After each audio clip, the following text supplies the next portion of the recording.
Demain, 8 mars 2022, notre pays, à l'instar des autres États membres des Nations Unies, célébrera la Journée internationale de la femme, placée sous le thème international « Égalité aujourd'hui pour un avenir durable ». Ce thème invite toute la communauté internationale à la reconnaissance de la contribution des femmes et des filles du monde entier qui mènent l'offensive quant à l'adaptation et la réponse au changement climatique et à leur atténuation en faveur de la construction d'un avenir plus durable pour toutes les personnes. Les objectifs de développement durable donnent la marche à suivre et répondent aux défis mondiaux auxquels nous sommes confrontés. Mesdames et messieurs, le changement climatique représente pour l'humanité le plus grand défi depuis ces dernières décennies.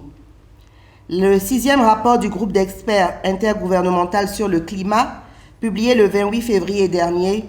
fait une fois encore le constat selon lequel les impacts du changement climatique ont eu des effets néfastes importants sur la nature et les populations dans toutes les régions.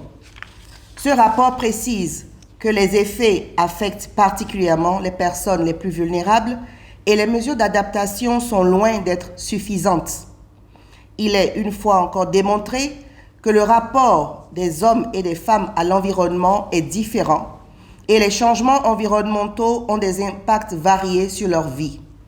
En Afrique et particulièrement au Bénin, les femmes rurales sont les piliers du développement agricole et de la sécurité alimentaire. Or, les changements climatiques ont un très fort impact négatif sur les terres et par ricochet sur l'agriculture.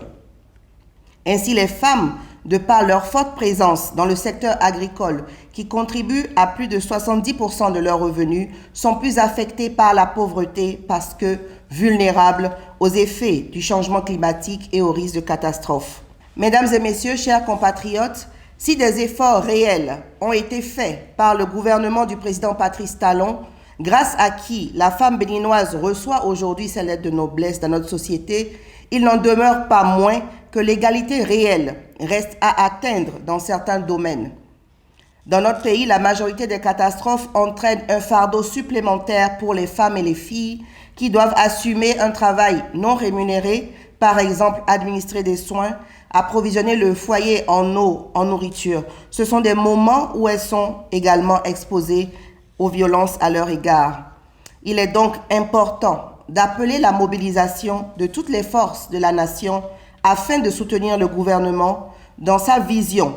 d'assurer la sécurité à la femme sur tous les plans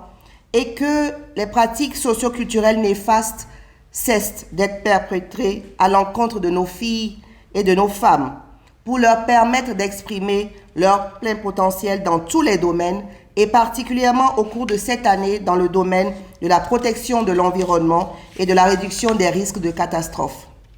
J'appelle l'attention de toutes et de tous que l'incapacité des femmes d'exercer leurs droits fondamentaux, leur insécurité économique et la non-reconnaissance du droit à la propriété des terres, les restrictions à leur autonomie et à leur expression politique minent leur capacité à anticiper, à survivre et à répondre aux catastrophes naturelles. C'est pourquoi nous devons, à l'instar du gouvernement, œuvrer tous ensemble pour plus d'investissements en faveur des femmes rurales afin de relever leur niveau de pauvreté qui les amène à opérer des choix irrationnels pour assurer leur survie, augmentant ainsi l'érosion des sols et la déforestation. Je saisis cette occasion de la célébration de cette 27e édition de la Journée internationale des droits de la femme pour m'adresser aux femmes qui s'illustrent à travers des solutions intelligentes afin qu'elles poursuivent ces recherches pour faire face aux affres des changements climatiques. Ensemble pour la promotion des droits des femmes, toutes et tous pour la protection de l'environnement et que vive le Bénin. Je vous remercie.